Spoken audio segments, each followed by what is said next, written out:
70। অবাক তো ব্যাপারটা, ডিসব্যান্ডিং হওয়ার এত বছর পর বৃদ্ধ সাতজন বিটিএস সদস্য এক হয়ে কনসার্টের আয়োজন করে। 2024 সালে যেটা ছিল আমার স্বপ্ন, সেটা আজ আমার পূরণ হয়েছে। আমিও সেই কনসার্টে কোটি কোটি আর্মি ছিলাম আমরা। এখন মাত্র কিছু সংখ্যক আর্মি, সবার বয়সে 40 থেকে 50 প্লাস হবে।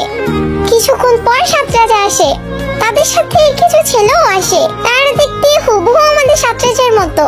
তখন ইয়ুঙ্গি বলে উঠে, আর্মিরা, আমরা ছোট বাংতাং নিয়ে এসেছি। আর বলেছিলাম না বৃদ্ধ বয়সেও কোমরে হাত দিয়ে কেকলাব গানটি গাইবো? এই যে দেখো আমি এসেছি। জিন বলে, বুড়ো হয়ে গেছি, তারপরও I am alright handsome you know. সব আর্মিরা হাসির সাথে কান্নায় ভেঙে পড়ে।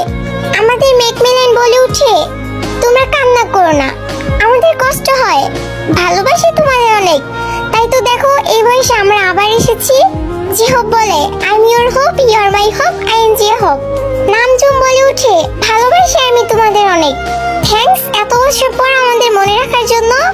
আমরা কোনোদিনও তোমাদের ভুলবো না, তোমাদের ভালোবেসে যাবো সারা জীবন।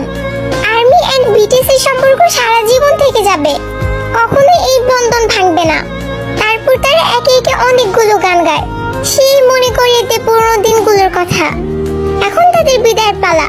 কনসার্টের শেষের সময় সাতরাজা আমাদের কাছ থেকে বিদায় নিয়ে তাদের জীবন সঙ্গীদের কাছে চলে যায়। পিছন থেকে দেখছিলাম আর খুব হিংসা হচ্ছিল। আর মনে হচ্ছিল সাতরাজা শুধুই আমাদের। এত বছর পর সব বদলে গেছে, তারা বদলে গেছে, আর্মিরা বদলে গেছে। বিটিএস আর আর্মিদের ভালোবাসা বদলাহীন। BTS army forever.